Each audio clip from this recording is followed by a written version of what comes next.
The following is a special presentation of Tony Kurre Radio. Want the real story behind the sound bites and headlines? Let's find the facts. Remember, it's not a conspiracy theory if it's the truth. You are not paranoid or confused. You just need to know. Welcome, everybody. It's time for Need to Know for this week. Kip Keefer on the TKR network, and delighted to be here as always. Hope everybody is having a tremendous May so far. Hard to believe we're already past the halfway mark, but that's just the way it goes these days. You blink and another month is behind you. Plenty of going on in the headlines today, and I usually try and tie what we talk about here on Need to Know to things I think you need to know, because I know a lot of people are not consumed with poring over the news every day and following all the different information sources. A lot of people get their information from all kinds of different places, and that usually yields a lot of different perspectives, because news is no longer news. News is a product now of not journalistic ethics and trying to find balance in both sides of a story. It is basically opinion pieces from the narrators or writers trying to get you around to their way of thinking. And that's really unfortunate, because I think the central theme of this show is I urge everybody to gather facts, get some information, and think for yourself. Because at the end of the day, that's what makes us all individuals. That's what the liberty of being an American is all about. It's being active and proactive is the word I should have said. It's about being proactive when you are fired up about something, and it's being measured and just well informed when there's a lot of hoopla about things that you really don't need to be terribly concerned about, that someone else demands you be concerned about. And of course, that's what our headlines are filled with. The other thing I try to do is tie in the theme each week with personal experiences I have in between broadcasts. And I had the occasion to just kind of tag along to a social event that I normally would not have gone to this weekend.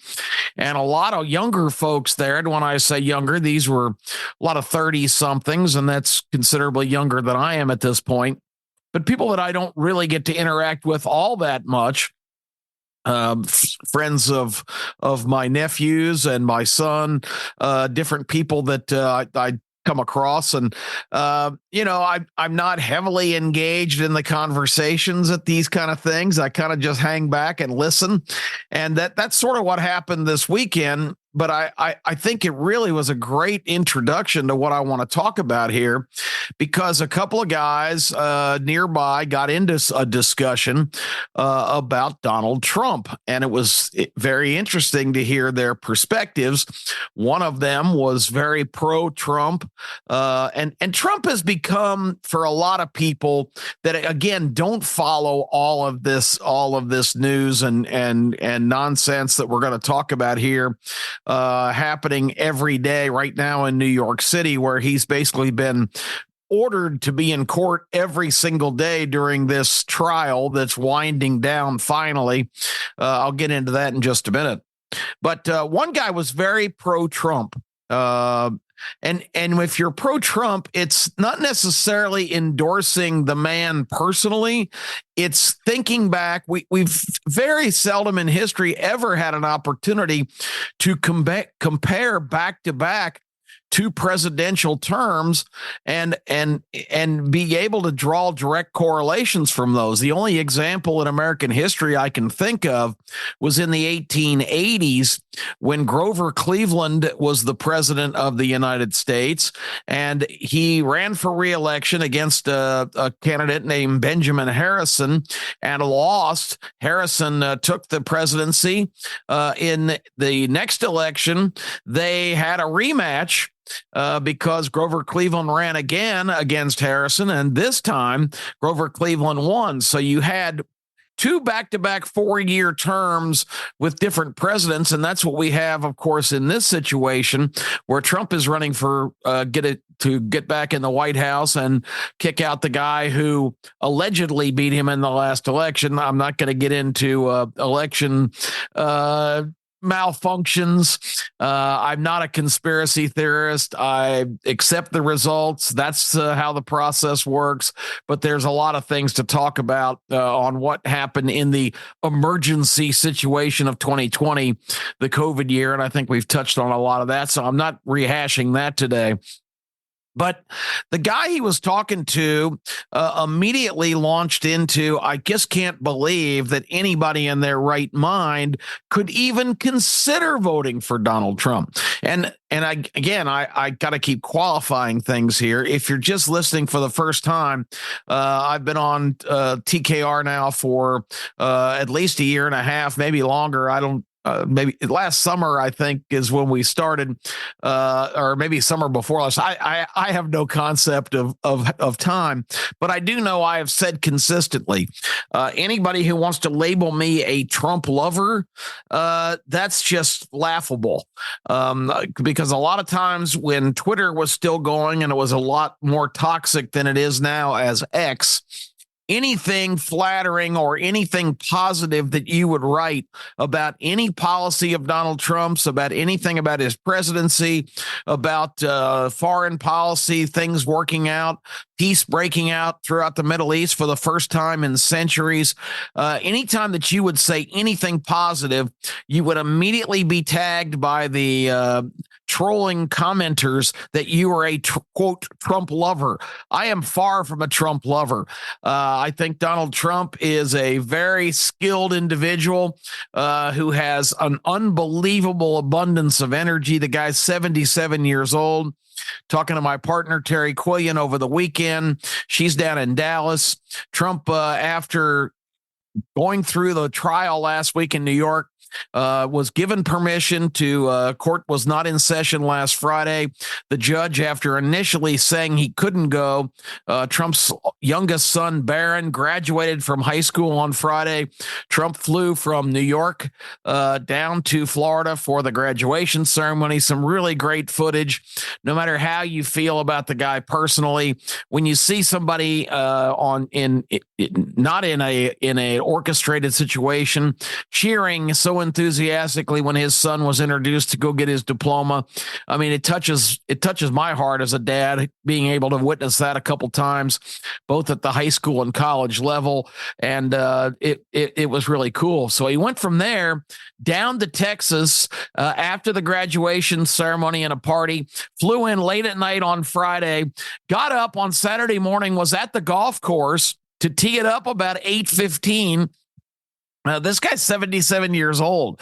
He's put in a long week. He's traveled from New York to Florida, now to Dallas. He plays 18 holes. He goes to a luncheon and some other event, and then he addresses that night the NRA convention in Dallas. The guy has a bundle of energy and is just a natural in front of a crowd. Okay, you don't like his personality. You don't like his brashness. People say that he's not presidential, whatever. The bottom line is I'm not a Trump lover, but I was a Trump loving American in the 4 years he was president, because we had a booming economy. He had cut taxes and particularly cut corporate tax, which allowed a lot of companies to hire a lot more people, expand their payrolls, bring business back to this country that had gone overseas. Everything was going well. We were energy independent for the first time in decades, and we're exporting oil to Europe and other places in the world. Things were going great. The Keystone Pipeline was going to revolutionize the ability to get refined oil to the marketplace up in the Northeast and even into Canada. All that was going great. The building was proceeding. More drilling was planned in productive areas that we know for a fact are going to yield tremendous amounts of product. And it all came to a thundering halt with the election of Joe Biden. So comparing apples to apples, the 4 years of Donald Trump compared to the 3.5 years now so far of this president, it's night and day. This country is in disarray. The economy's terrible. They tell you that the economy is doing great. Well, do you believe that when you go? I went out with my son for pizza this weekend for lunch, and we got I don't know how big it was, a 14-inch pizza or whatever, and 2 soft drinks, $33. Again, and I don't quibble over, I'm not the kind of guy who drives around 10 extra miles because gas is 3 cents cheaper at an exit about 9 miles away. At the end of the day, who cares? $3, $4, $5. But a lot of families are on tight budgets that have to buy food for their kids, have to pay utilities and house payments. It's tough right now. About 70% of Americans are living paycheck to paycheck, and that is a horrifying thing to think about. They want to talk about how great employment numbers are. Well, people have to be employed to survive, not to mention the fact that the kind of jobs that have been created, and a lot of those jobs have not been created in the Biden administration. They've been restored because of the ridiculous COVID overreaction, where everything got shut down. And again, Donald Trump is the first to admit that he took advice from some people that turned out to not be credible. And if he had to do over again, he certainly would have gone a different route. But he was damned if he did and damned if he didn't in that situation, because if he had just let everything stay open and not taken strong measures to try and control the spreading epidemic, and people would have become more affected, and there'd been millions more deaths and destructions, then, he would have been second guessed throughout history as the most inept and irresponsible president ever. But so by taking the measures he took based on the advice, supposedly trust the science, that's what they kept saying. But there were also nefarious elements involved in that. The pharmaceutical companies, of course, in line for a gigantic payday. The dirty little secret that you don't hear anybody talking about is the healthcare systems, the huge corporate entities that control healthcare in this country, made an absolute king's ransom fortune from the COVID-19 situation. Doctors all over the country benefited because they were getting payoffs from all kinds of different government and pharmaceutical entities. The whole deal was a huge economic blockbuster for that segment of our system. And for Americans, it was a miserable situation, particularly for small business people that really saw their livelihood go right down the drain. A lot of those businesses have never come back. But a lot of the other jobs being created by the Biden administration, get ready for this, they are government positions, just what we need. Let's get more government employees to expand the bloated, obese federal government we already have. That's what we need. More bureaucrats, more consultants. Good grief. That's the fastest growing market segment is the U.S. government, which is just a stunning thing. And also service jobs in terms of like waitresses and bellmen and people in those kind of customer service areas, not exactly career high paying positions. So don't get fooled by some nerd coming on and telling you, well, the employment numbers are outstanding.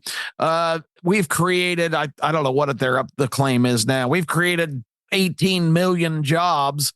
It's just not true. The economy is not doing well. It's clear with wars happening in 2 different places in the world that were quiet during the Trump administration, that we have shoveled billions of dollars to fund, and there's no end in sight in this Ukraine-Russia conflict. But I guess we'll just keep ponying up billions of dollars every year, which I'm convinced in the most corrupt country in the world, Ukraine, at least half of that is going into pockets and not into military equipment. No telling how much Russia's benefiting from this war because with Biden as president and his cutting off all U.S. energy sources, now Russia's back in the business, as well as Iran, who we had pretty much completely shut down under the Trump administration. They're both making hundreds of millions of dollars on their sale of energy that should not even be feasible. There's a lot of sidebars to a lot of this, but the bottom line is the 4 years of Trump compared to the coming up on 4 years of Biden, night and day. It is absolutely not comparable. This is so much worse in the current situation in the country, the division, that the great unifier. He's going to get everybody back together and we're all going to be singing Kumbaya and holding hands. All that is so laughable, because this administration is the most divisive ever. Did you hear the remarks from the president at Morehead College? At Morehouse College. I was going to say over the weekend before he went there, he said he was going to be at Morehead.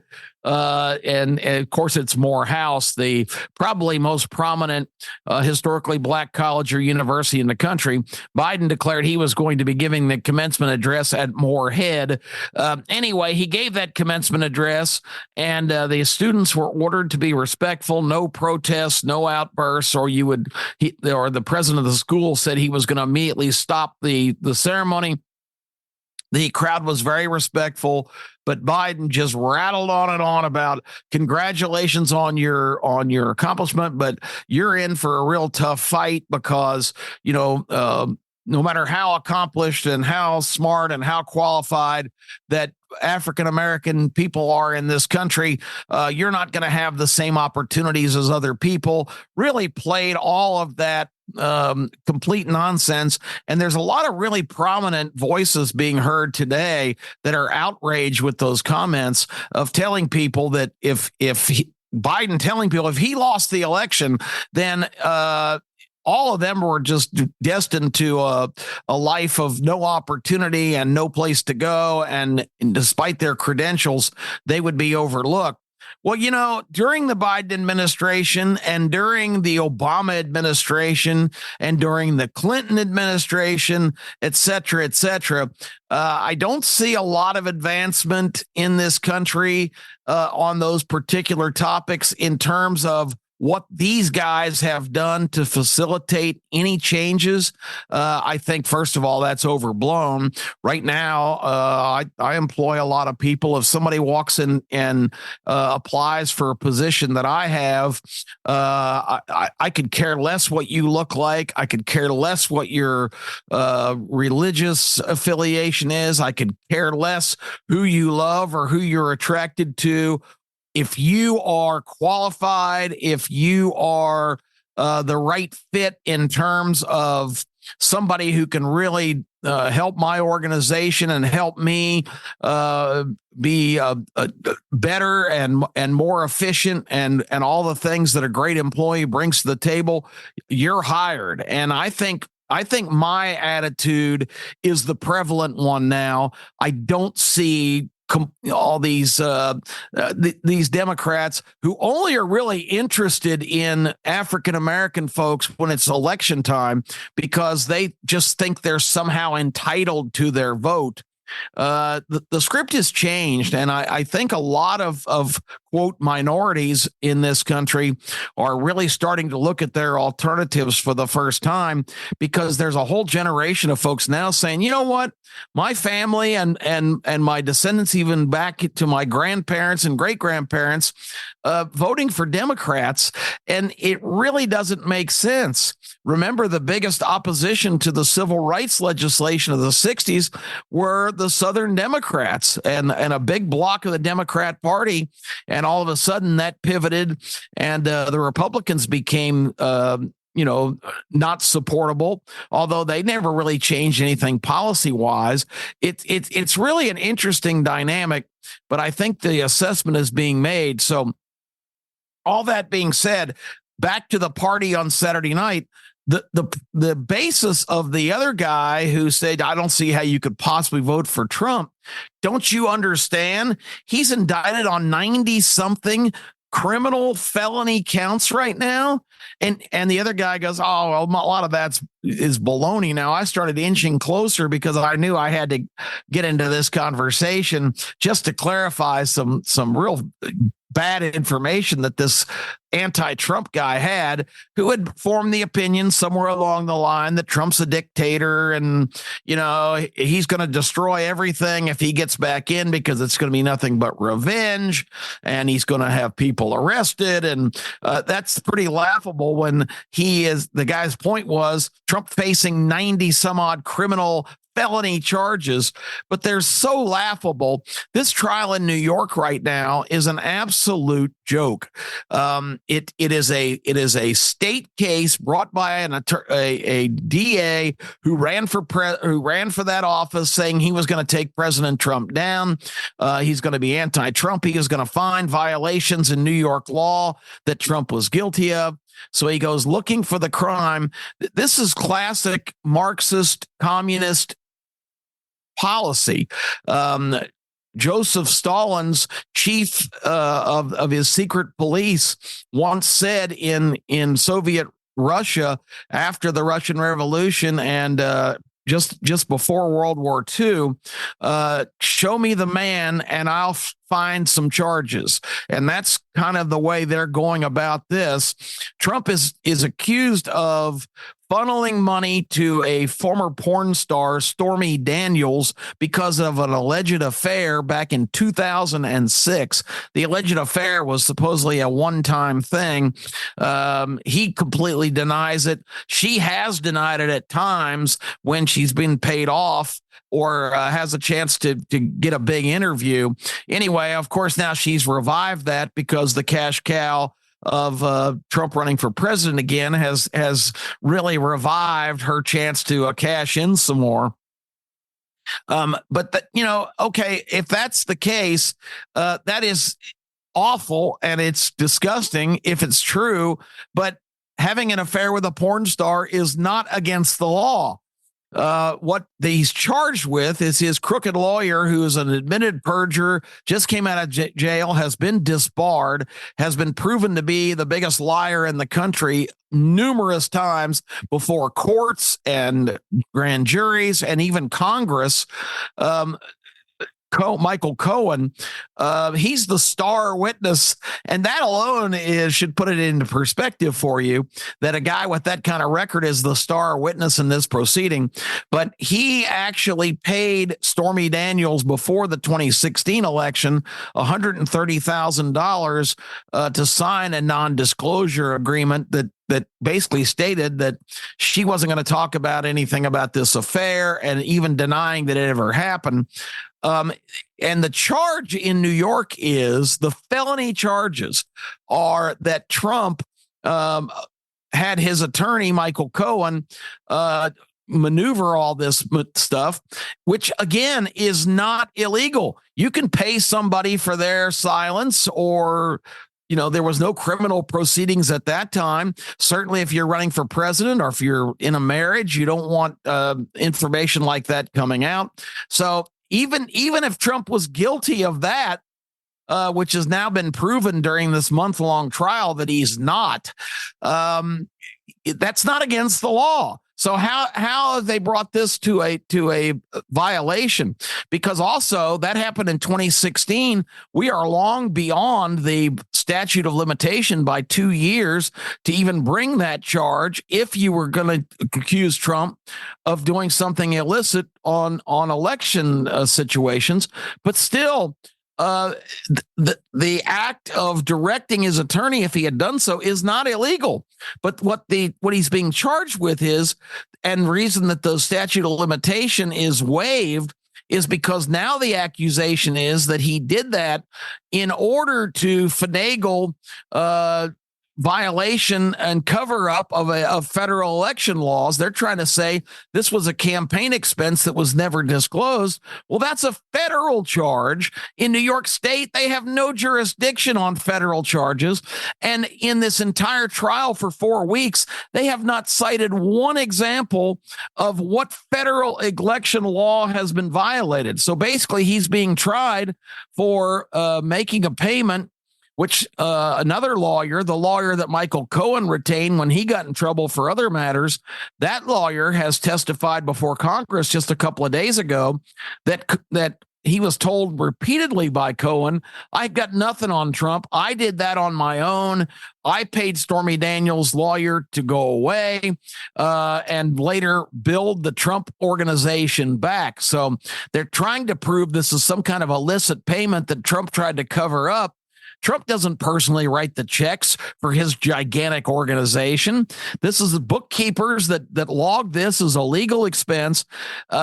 This whole case is so laughable, and every major expert on American law, and not only the ones that you'd expect, that people that seem to go more mainstream or toward even the right or the Republican direction, even attorneys that are traditionally extraordinarily liberal have said this is just outrageous what Alvin Bragg, the New York DA, is trying to pull. And the whole case has just been a complete three-ring circus before a judge whose daughter is one of the most lucrative public relations firm for liberal and Democrat candidates. And this judge has violated himself New York law by contributing to Democrat candidates. Once you're on the bench in New York, it's explicitly against the law to contribute to political campaigns.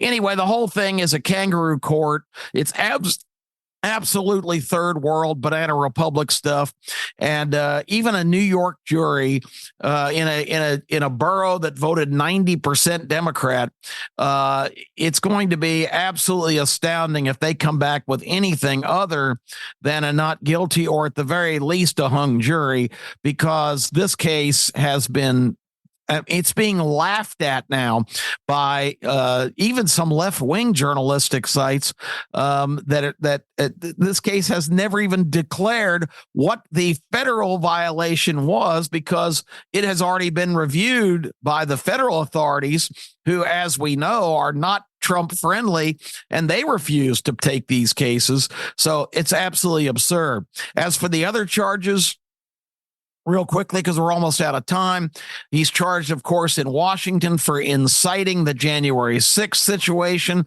That case is on hold because Trump's attorneys allege that he had concerns about the irregularities in the voting process, and as president, he had every right, even though it was he was affected personally, but he had every right to weigh in on that case and express his concerns. Therefore, it would be under presidential immunity laws, and the Supreme Court has heard that case and should make a ruling late in June. The expectation is that they're going to find, to some extent, that the case should not have been brought because its presidential immunity cannot be overlooked. And also, the case is weak as hell. But the reason they want to bring it so bad is because, once again, this would be tried in Washington, D.C., which is ridiculously liberal. 88% of the vote in the most recent election in the District of Columbia went to Joe Biden. So they're trying to get the ultimate home field advantage in all of these situations. The other federal case, the same attorney, Jack Smith, who is the special appointee, who has a terrible judicial record of bringing cases and creating evidence. He should have been disbarred a long time ago. But that's the case of the documents that Trump supposedly would not return, that he improperly had at Mar-a-Lago, where the FBI raided an ex-president's residence and confiscated all of the material. The bottom line on that case is Joe Biden had records dating back 3 decades, even back when he was a senator, and they collected all of those. And after that special prosecutor looked at that case, no charges. Joe's guilty of having documents he was not allowed to have. and he was fully knowledgeable that it was improper. But at this point, he's too old and too feeble and doesn't have enough memory to prosecute. So they let him off the hook for that. Hillary Clinton, before, also not president, had a server in her house that she was harboring all kinds of secret information and classified documents. We're going to decline to prosecute her as well because she didn't know that she was doing anything wrong.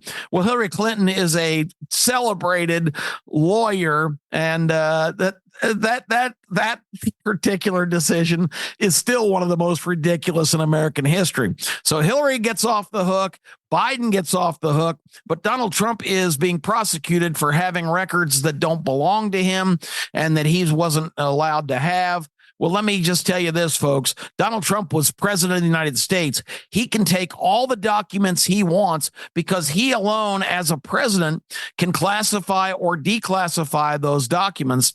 And so he was allowed to be in possession. Hillary Clinton, Joe Biden as a senator and vice president, which was all the documents that he had, because as the current president, he wasn't hoarding any current, he can have those documents.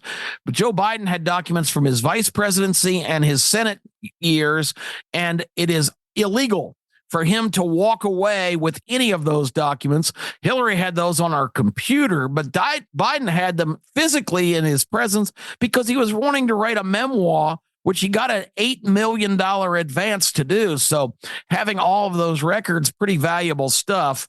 But he never was president, so thereby does not have the right to have those documents. And yet Donald Trump being prosecuted for that, it's a giant witch hunt. They can't beat him. He's going to win the presidency. The only way they can derail him is to try and convict him of something. So for this guy to say, well, surely all those can't be, you can't get off the hook on all those. He's going to get convicted, and you can't elect a felon to be president of the United States. Well, you can probably elect a felon or reject a felon that has been unfairly prosecuted in a third world country somewhere, because that's kind of standard procedure. And that's what we're on the brink of here. And don't fear for Donald Trump. He can handle himself. He's got a major defense team that is doing a fabulous job of insulating him from all of this ridiculous situation. But you need to fear for yourself and for me and for Tony Kurre and for your children and your grandchildren in the future, because if we get a justice system that does not ensure our rights and does not protect all of our constitutional liberties, we're sunk, folks, because that is the ultimate safety net for persecution of any American, is a blind and fair Justice Department. And that's why the judicial wing being weaponized now, as it's being, has to be stopped in its tracks. So an acquittal for Trump in New York, of all places, is going to sound a major alarm that this crap won't stand in the future. That's what I've got for today. Need to know. We'll be back next week. We'll have our special Memorial Day edition. We ran it last year, got a lot of great response, and it'll be back. We're going to run it again next week on the Need to Know program to honor the people that have given the last full measure of devotion to this country and laid down their life so you and I can live in the greatest liberty and freedom country ever conceived on earth. I'm Kip Keefer. Thank you all for listening. Have a fantastic week. We'll be back next week here on TKR with Need to Know. This has been a special presentation of Tony Kurre Radio.